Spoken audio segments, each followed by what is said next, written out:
ڕاتەوە بەرەو نیل لە جۆلانەوە بەرەو هەرێمی کوردستان پرۆژەیەک کە لە دڵینەوەکانی بەنی ئیسرائیل هەڵگیراوە و هەزاران ساڵە چاوەڕوانن. ئەم پرۆژەیەش ڕێڕەوی داودە کە ئیسرائیلیەکان لە دوای دروستکردنی دەوڵەتەکەیانەوە خەونی پێوە دەبینن. ئیسرائیلیەکان ماوەیەکی زۆرە چاوەڕوانیان پلانە دەکەن کە لە فەڵەستینەوە دەست پێ دەکات و بەناو سووریادا تێپەڕ دەبێت تا دەگاتە نیل و فورات. ئەمە ئەو پلانەیەکە لە تەلەبیبەوە باس دەکرێت و ماوەیەکی زۆرە پلانی بۆ دادەڕێژرێت. بەڵام وا دیارە دۆخەکە لە سووریا جیاوازە. ئیسرائیل لە دوای ڕووخانی ڕژێمی بەشار ئەسەدەوە هەستی بە ترس دەکرد. ئەماش بەهۆیەوەی لە دوای گرتنی جۆلانەوە لە سەدەی ڕابردوودا لەو کاتەوە سووریا فیشەکێکی نەناوە بە ئیسرائیلەوە. بەڵام لەگەڵ گرتنە دەسەڵاتی سووریا لەلایەن تەحریر شام و سەرکردەکەی بەناوی ئەحمەد شارع، ئیسرائیل ترسی لە هێزە نوێیەکەی سووریا بۆ دروست بووە. ئەویش بەهۆی ئەو پاشخانە ئیسلامیە سوننە ڕادیکاڵەی کە تەحریر شام هەیەتی.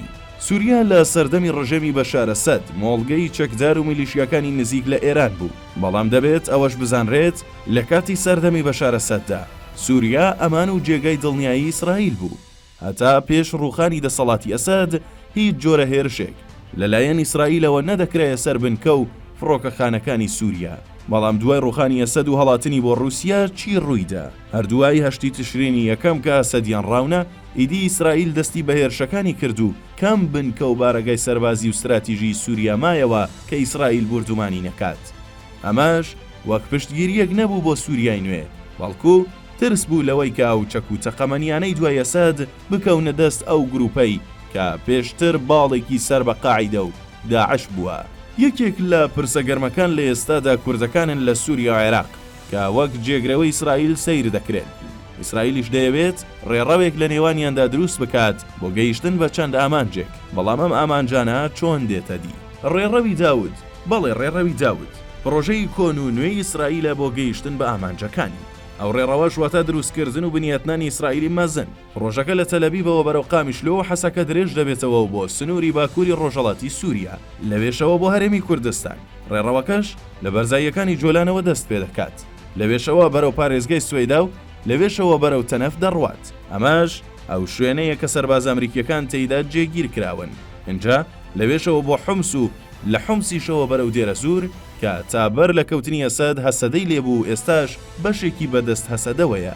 اینجا ڕێڕەوی داود بەرەو قامیشلی و حەسەکە و لەوێشەوە بۆ هەرێمی کوردستان درێژ دەبێتەوە.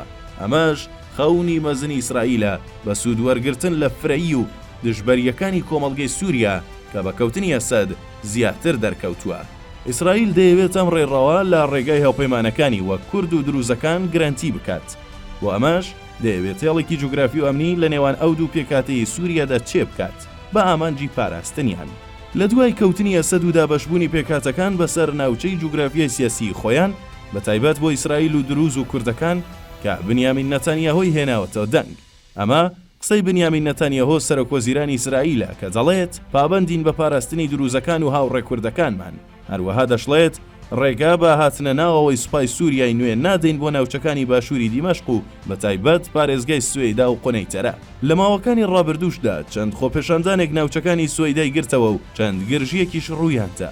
ئەمەش دوای ئەوەی ڕێگانەدرا هێزەکانی ئەحمەد شارع بچنە ناو ئەو ناوچانە.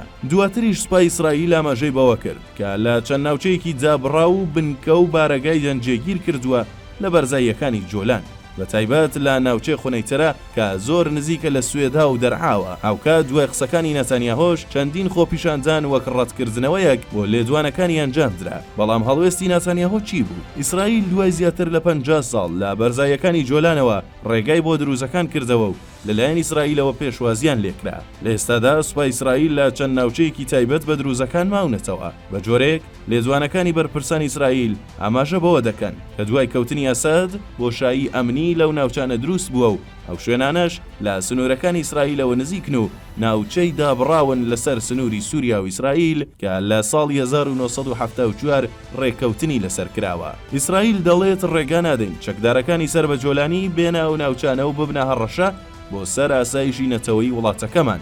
وەک ئیسرائیلیەکان دەڵێن هەر لەبەر ئەم هۆکارش بووە کە سوپاکەیان چۆتەوە شوێنانە لە ناو سووریا و داگیریان کردووە. ئەوەی ئێستا هەیە ڕێڕەوی داود و خەونە گەورەکەی ئیسرائیل دوو بربەستی لە بەردەمە.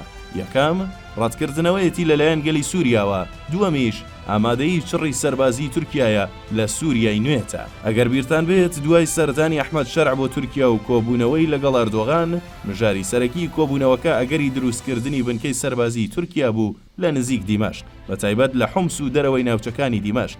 لە چەند ڕۆژی ڕابردووشدا ئاژانسی ڕۆیتەرز بڵاوی کردەوە کە حکوومەتی سووریا بنکەی سەربازی سیادیەی لە شاری تەدمۆر بۆ تورکیا تەرخان کردووە کە قەبارەی ئەو بنکە سەربازیە هاوتایە لەگەڵ بنکەی سەربازی ڕامشتاینی ئەمریکی لە ئەڵمانیا. بەمەش ئەو بنکە سەربازیە نوێی تورکیا لە سووریا دەبێتە گەورەترین دامەزراوەی سەربازی لە دەرەوەی سنوورەکانی وڵاتە. ئێستا ئەوەی ماوەتەوە سووریا دەیەوێت هاوپەیمانیەکی سەربازی گشتگیر لە ناوچەکە دروست بکات تا وەڵامی هەڕەشەکانی ئیسرائیل بداتەوە. پلانی ئیسرائیلیش دروستکردنی ڕێڕەوی داوودە کە دیار نییە سەر دەگرێت یاخود نا.